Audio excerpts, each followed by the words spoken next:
Hey, and welcome back to the Herbert Dennard Show. We have with us Dr. Henry Clay Ficklin, an earned PhD, I like to say, and he's a city councilman. Welcome. We're talking about consolidation. C.J. Ellis just left, and he was giving his reason for opposing consolidation. What reasons do you have for opposing consolidation?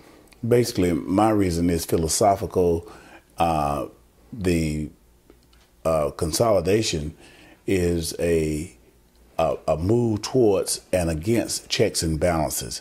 And I think that our founding fathers intended that government be set up in such a way that there would be checks and balances throughout. Can you imagine what would happen if no one checked on any form of government? We have enough things going with the checks and balances in place that we have now. And if there is a situation where there's no checks and balances, especially on the local level, I mean, it could just really be quite abusive to the citizens. And some of our founding fathers have called that kind of government tyranny. And that's my philosophical reason for it. And then the other philosophical side of that for me is that consolidation is a Southern phenomenon. You find that the only places that really are pushing for consolidation are places in the South. And of course, there are some consolidated governments outside of the South, but they have been consolidated for various reasons, and some of them are quite practical when you look into it. And of course, some of them have been consolidated for so long, like New York and Boston. Those places have been consolidated so long until it's not a part of this push now for consolidation.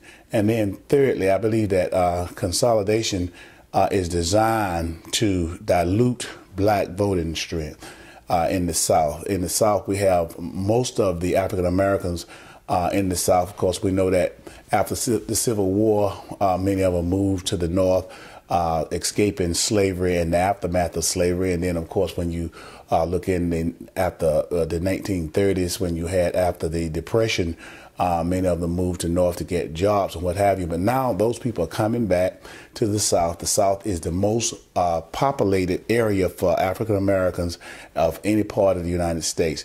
And as they continue to move towards political certainty, I guess political freedom, and become elected to office, they are beginning to elect people who are going to address ideals and concerns in their communities. And I think that there are some people who don't want to see this happen, especially after the passage of the 1965 Voting Rights Act. There have been some resurgence of resistance towards that. And of course, even back to 1954 Brown versus Board of Education decision, people have been resisting that in the South. And I think that we still see some of that, and this is just a new wave of resistance with the consolidation efforts.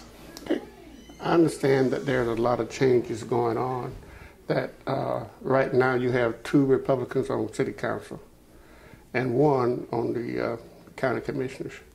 If you combine all of that, that's 20 elected officials and only 3 Republicans.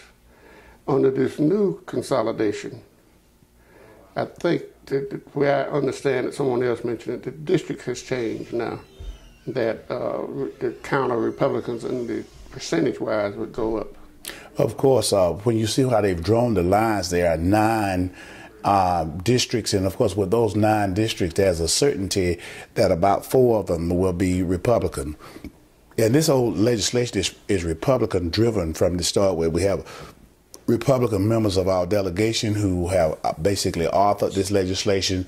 We have a Republican governor who has signed this legislation. So it's Republican driven.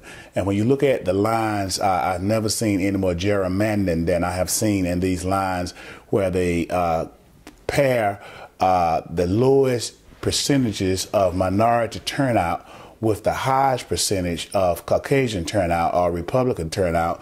And of course, you'll find that in most cases in a situation like that, you're going to have the Republicans turning out more frequently than the minorities who generally are Democrats, and they'll probably carry the seat. So there is a strong possibility that this new government, if it is put into place, will have 5 Republicans on it and for Democrats, but at the same time, some of those Democrats might be Democrat Republicans. Yeah, it seems like it's an interesting thing. Do you think this kind of legislation could have passed with Robert Brown and David Lucas if they had still been there? No, there's no way that it could have passed with them there.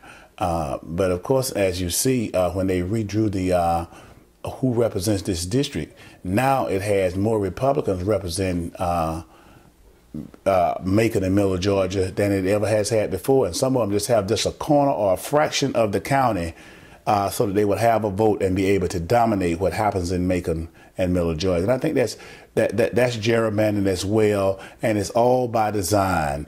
These are plans that were not just done; they were done long ago, and they want to get the opportunity to implement them. And they're implementing them, and what they're going to be is very, very Republican control. Appreciate you stopping by, Dr. Ficklin. Appreciate you being here. Appreciate you stopping by. Thank you so much. And we'll be right back.